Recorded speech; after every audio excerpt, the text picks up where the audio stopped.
and welcome to another episode of Proactive Parenting.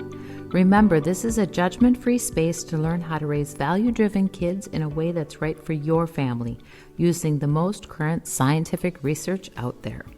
I'm your host, Dr. Deanna Marie Mason. I'm a certified pediatric nurse practitioner, published author, and a professional who has devoted my career to studying and using child development to help parents manage childhood issues.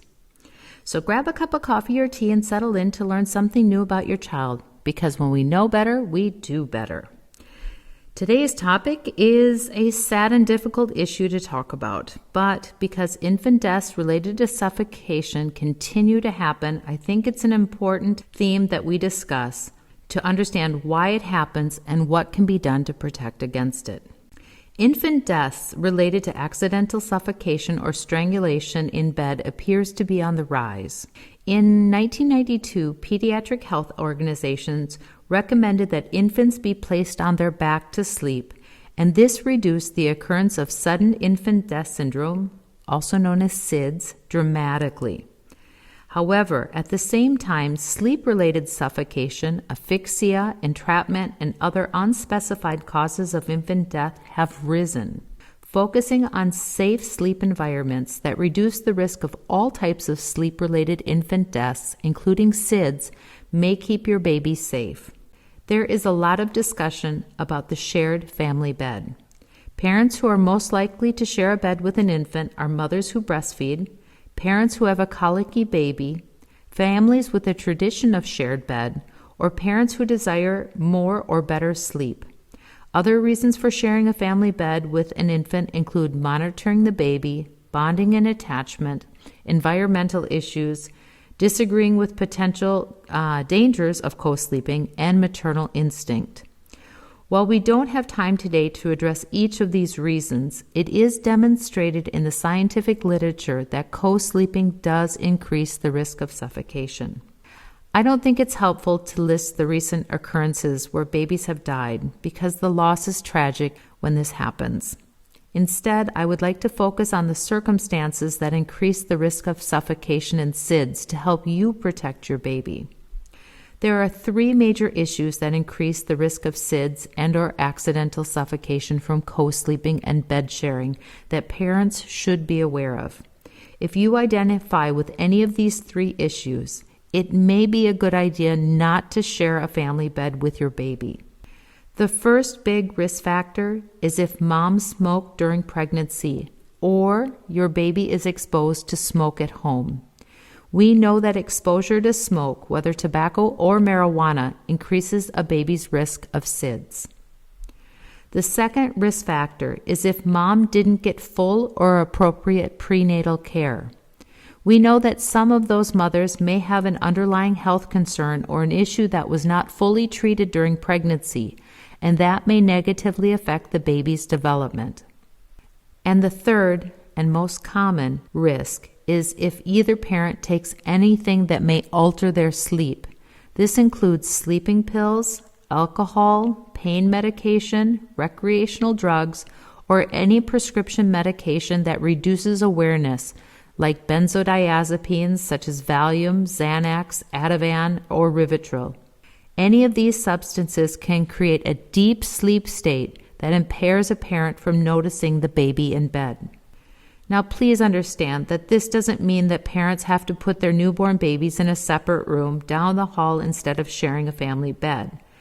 Rather, it's recommended that during the first 2 months of life, it's best that your baby stays close to you to receive night care efficiently, to be comforted when needed, and to hear and smell that mom is close by. And all of these things support positive bonding and stress reduction for your baby. So the question you may have is, how do I do this if I'm not co-sleeping with my baby? The answer is to provide a combination of a safe sleep environment with prompt, loving care to your infant at night. And you achieve this by having the baby sleep in the same room, but on a different surface. You could choose a bassinet or a rolling crib.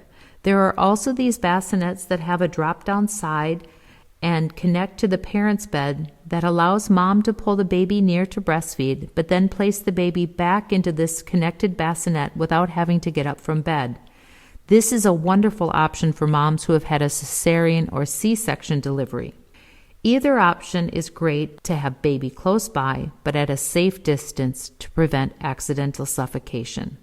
All major pediatric health organizations, like the American Academy of Pediatrics and the European Pediatric Association, have created a simple code of ABC to help parents remember what is best and safest for their baby. A, alone, on my B, back, in a C, crib. Alone, back, and crib. ABC. Alone on my back in my crib. This is the best way to reduce the risk of SIDS and accidental suffocation. To understand what alone on my back in a crib means, follow these recommendations to provide your baby with the safest sleep environments to avoid SIDS and accidental suffocation during nighttime sleep or nap time. First, use a firm, flat sleep surface, such as a mattress in a safety-approved crib. Second, babies should sleep in room, but not in the parent's bed, on a couch, or a chair alone. Third, keep baby's sleep area free of loose bedding, such as blankets or comforters. Don't use pillows or other soft objects, such as stuffed toys. And fourth, avoid smoking during pregnancy and around the baby after they're born, at home or in the car. It's completely understandable that some parents want to share a family bed with infants in the first months of life because they are so sleep deprived. However, it's important to know that the risks do not outweigh the benefits. Knowing the best practices for safe sleep can help you make more informed choices that support healthy sleep for your new infant and you. Today's topic can be sensitive to some parents because there is a large section of parents that feel strongly about co-sleeping. However, when we know more, we can start to consider other things that we may not have thought about before. When parents understand the risks of co-sleeping with small infants, they may be motivated to find similar but safer solutions, like the bassinet that has the drop-down side to connect with the parent's bed. There's a lot more to say and learn about this topic, but for now, I'll wrap things up here. As always, I welcome your comments or questions about this episode. Please don't hesitate to connect with me at deanna@proactiveparenting.com. And if you want to find out more about who I am and what I do, please take a look at my webpage, proactiveparenting.com. You can also go to Facebook and Instagram to connect with other parents just like you. Find me by searching for my name, Deanna Marie Mason. Finally, if you'd like to purchase any of my books, online courses such as Newborn Care or Breastfeeding Boot Camp, or my new audio courses, you can find all of those resources on my webpage too. Again, that's proactiveparenting.com. Thank you so much for listening. I hope you found this episode useful and interesting. If you did, please leave a comment and tell a friend so they can become a proactive parent too. Well, that's all from me for right now. This is Dr. Deanna Marie Mason signing off. I look forward to connecting with you again soon. But until then, take care and be well. Bye.